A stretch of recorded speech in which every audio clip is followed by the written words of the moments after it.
Now I'm going to look at how to adapt books. There's three ways we can look at adapting books. We can modify the text, we can modify the picture in the book, or we can modify the actual book. And all of these are going to meet the needs of every student.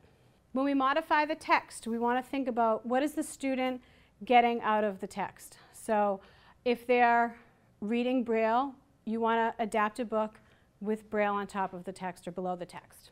For a student who may just need the print enlarged, you might think about retyping out the print and replacing smaller print with larger print so that the student can then see the print.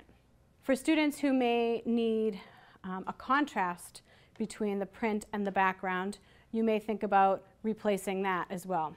And finally, you may need to support the print in a book for a student who uses tactile symbols with those tactile symbols. The following is an example of a book that has been adapted for a student who uses tactile objects and symbols. Modifying the picture. This is important too for students who might have cortical visual impairment or low vision. For some students, you may want to simplify the background. So a lot of the books we get are very visually cluttered. We have no trouble seeing the small details in all of the different colorful pictures in books. But I think for some of our students, we need to choose what the main idea is in the book, or what if it's the title or if it's a page within the book, what the main idea is, and you might need to highlight that. So you may need to cut the picture out and put it on a black background or a different color background to just highlight that, because you really want to bring the student's attention to that picture.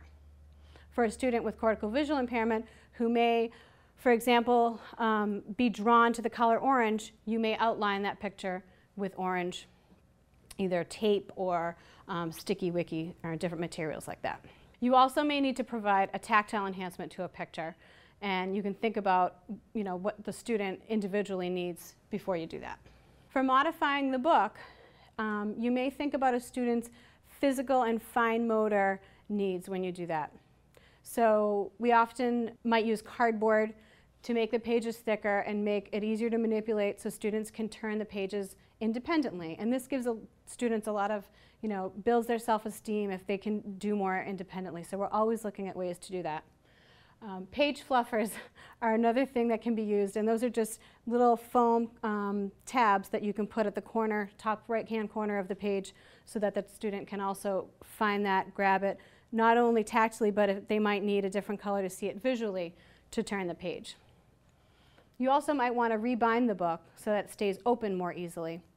And this is particularly true if you're signing a book to a student, or if you need to sign tactily with a student. It's very hard to keep the pages open in a book, in a typical book. So rebinding it and maybe using the spiral binding, I guess, allows the book to stay open. And you can then communicate with your student. Sometimes you might have students who might like to rip pages out of books or put books in their mouths. And for that, you can take the pages out of the book and put them in those plastic protective sheets. It's a very simple thing, but it can lengthen the life of your book and allow you to use it for a lot longer. You can also laminate pages, and then also you might want to provide some tactile enhancements to a book. The next picture shows a book that is adapted tactily. So it's actually a good example too, because it might show an example of motivation for students who really like music and songs and sing-songy type of stories. So this book, as the student opens the book, each page and each song have their own tactile cue. And so the student has to find that cue and then has to go over to the side and find which button is going to activate that song. So this is a nice way also to promote tactile exploration and things like that for students of all abilities. Other ways we can modify books are by putting a book on tape or CD. So the student might then have a switch, and then they can indicate that they want to read more, or that they like it, or other comments that the student maybe can make. You can also create an electronic version of the book on a tape or CD or MP3. You can put a book into PowerPoint, another software, and the student can then click through the book. And books can also be made accessible using switch or touchscreen for students who use those materials and adaptations.